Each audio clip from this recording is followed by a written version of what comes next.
take stock of how 2016 has panned out for India Inc. One company that has had it pretty good and unlocked value for shareholders this year was Arvind. Sanjay Lalbhai, the chairman and managing director of Arvind, joins us now to talk about that. Mr. Lalbhai, good morning. Thank you for taking the time out. For you, 2016 was a pretty good year. I mean, you sold 10% of your brand and retail business for 740 crores. I want to start by asking you what the outlook is for that business itself, because, you know, this is a segment that has been growing for you at a compounded growth rate of 25% for the last 3 years. Do you think that the next 3 years look equally good?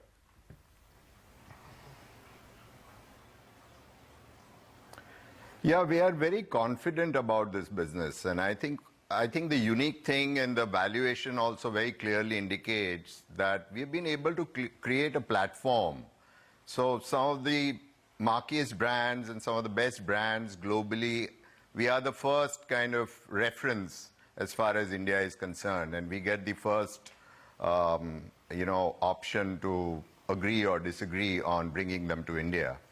So it's a very good platform, and I think we've been doing extremely well in this business, and we are equally confident about the future.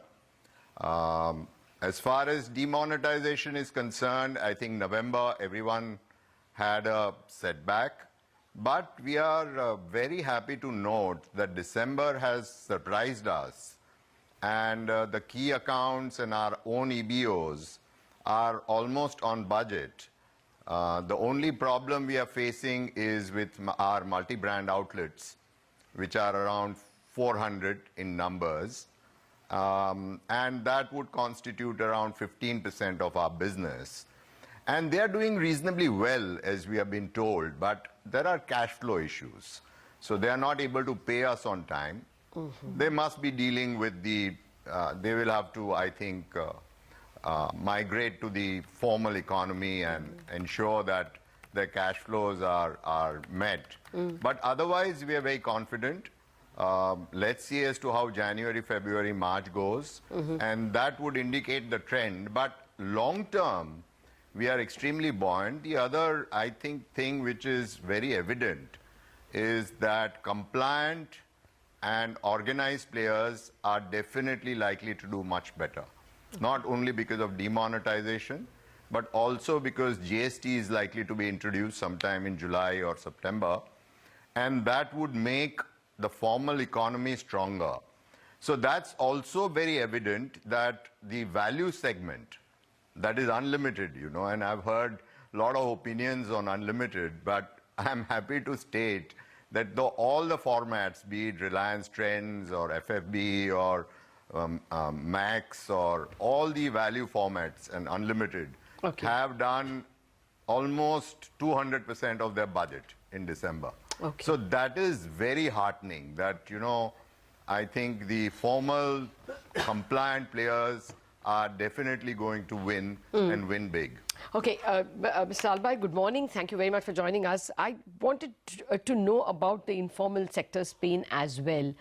You have much more sources and ground sources. We got some very tearful stories from both Bhivandi and from Tirupur. Is the informal sector in great pain? Will it be able to survive and join the formal sector at all? Or are we going to see formal sector make a lot of money, but a lot of misery otherwise outside it?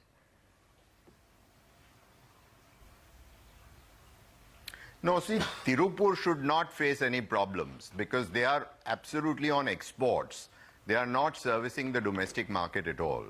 So it's a question of, just getting used to banking and paying everything through the banking system.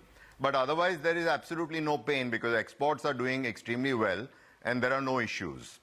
As far as the domestic market is concerned, I think there will be an adjustment period, and I think it is going to be, they will have to migrate and understand. I personally feel that they are absolutely capable. It's just the question of becoming compliant, and some of the advantages which they used to enjoy being non-compliant, I think one will have to admit that one will have to make that change. And because they are a reasonable size of the entire textile value chain. I'm sure that there would be winners and losers in that space, but it will require a bit of adjustment period. But I'm sure that they were aware because they were preparing themselves for GST. Of course, in this informal segment, I think unless the problem happens, people continue in hope that things will be as usual. But I think it's a good reminder for them, a wake-up call.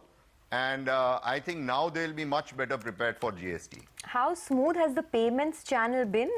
Before demonetization, what percentage of the payments for your products were coming in through, plastic money? And post demonetization, has there been any kind of change?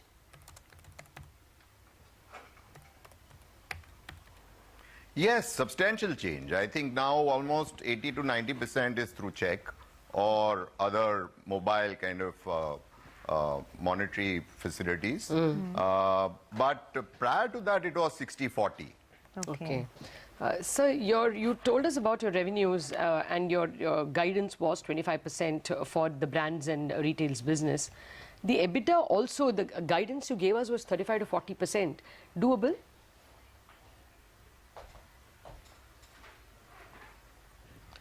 No, this quarter would be will not be meeting our EBITDA numbers for this business. But we are hopeful that we are working on January, February, and March, and the team is telling me that they'll try and achieve the budget. So let's see. I think early days, giving a guidance would be really too foolhardy, I would say. But I think.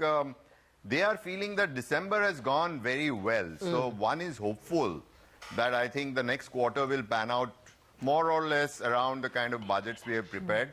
But I wouldn't like to hazard a guess. Okay, just one final question then. Your group is still sitting on about 3,000 crores of debt. Have you used any of the money from the sale to pay off your debt? And how much could your debt reduce to, say, over the next 2 years?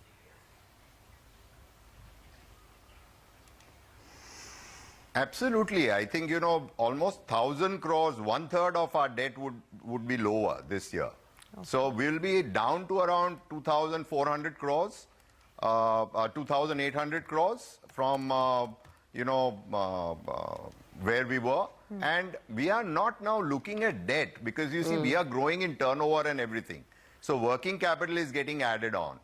But we will have no long-term debt, almost no long-term debt except TUF.